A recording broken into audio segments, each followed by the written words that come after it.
Hello guys, പുതിയ വീഡിയോയിലേക്ക് സ്വാഗതം. അപ്പോൾ ഇന്ന് നമ്മൾ നോക്കാൻ പോകുന്നത് വാട്സപ്പിൻ്റെ അടുത്തൊരു പുതിയ അപ്ഡേഷൻ വന്നിട്ടുണ്ട്. എന്താണ് അപ്ഡേഷൻ നോക്കാം.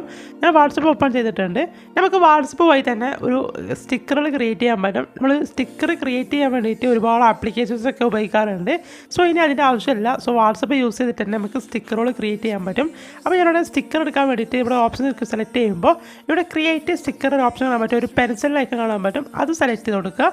അത് സെലക്ട് ചെയ്ത് കഴിഞ്ഞാൽ നമ്മുടെ ഗാലറിയിലോട്ട് പോകും. സോ നിങ്ങൾ ഏത് ഫോട്ടോ ആണോ അത് നിങ്ങൾ ഇതിലോട്ട് ആഡ് ചെയ്ത് കൊടുക്കുക. ഞാൻ എക്സാമ്പിൾ ആയിട്ട് ഇവിടെ ഒരു പിക്ചർ ആഡ് ചെയ്യാണ്. സോ ഒരു വൈറ്റ് ബാക്ക്ഗ്രൗണ്ട് മൊത്തം വൈറ്റ് ആയിട്ടുള്ള ഒരു കളറാണ്. ജസ്റ്റ് അത് സെലക്ട് ചെയ്തിട്ട് ഇപ്പോൾ കാണാൻ പറ്റും ഇതുപോലെ ലോഡ് ആവുന്നത്. അപ്പോൾ ആ ഒരു ഫോണാണ് ഇവിടെ ആഡ് ചെയ്തിട്ടുള്ളത്. സോ അതിന് ബാക്ക്ഗ്രൗണ്ട് മൊത്തമായിട്ട് വൈറ്റാണ്. ആ വൈറ്റൊക്കെ ഇവർ എറേസ് ചെയ്ത് കളയും, റിമൂവ് ചെയ്ത് കളയും. അതിനുശേഷമാണ് ഈ ഒരു പിക്ചർ ഇങ്ങനെ വരുന്നത്. അപ്പോൾ ഇതുപോലെ ആയിട്ടുള്ള ഒരു പിക്ചറാണ് ഇതുപോലെ ആക്കി മാറ്റിയത്. അപ്പോൾ ഇത് വാട്സപ്പിൻ്റെ പുതിയ അപ്ഡേഷനാണ്. ഇതിലേക്ക് ടെക്സ്റ്റ് എന്തെങ്കിലും കൊടുക്കണമെങ്കിൽ ടെക്സ്റ്റ് കൊടുക്കാൻ പറ്റും. അങ്ങനെയുള്ള കാര്യങ്ങളൊക്കെ കൊടുത്ത് സെറ്റ് ചെയ്യാൻ പറ്റുന്നതാണ്. അപ്പോൾ ഗൈസ് ഇവിടെ നിങ്ങൾക്ക് ഇതുപോലെ സ്റ്റിക്കറുകൾ ആഡ് ചെയ്യണമെങ്കിലും ഇതിൽ ആഡ് ചെയ്ത് വെക്കാൻ പറ്റും. സോ നിങ്ങൾക്ക് ഇനി മുതൽ ഇതുപോലെ സ്റ്റിക്കറുകൾ എഡിറ്റ് ചെയ്താണ് തന്നെ വാട്സപ്പ് വഴി തന്നെ സ്റ്റിക്കറുകൾ എഡിറ്റ് ചെയ്ത് നിങ്ങൾക്ക് സെൻഡ് ചെയ്യാൻ പറ്റുന്നതാണ്. അപ്പോൾ വീഡിയോ ഇഷ്ടപ്പെട്ടാൽ ഞാൻ ലൈക്ക് ചെയ്യുക, ഷെയർ ചെയ്യുക, സബ്സ്ക്രൈബ് ചെയ്യുക. സോ അടുത്തൊരു കിട്ടുന്ന വീഡിയോയിൽ കാണാം. Bye guys.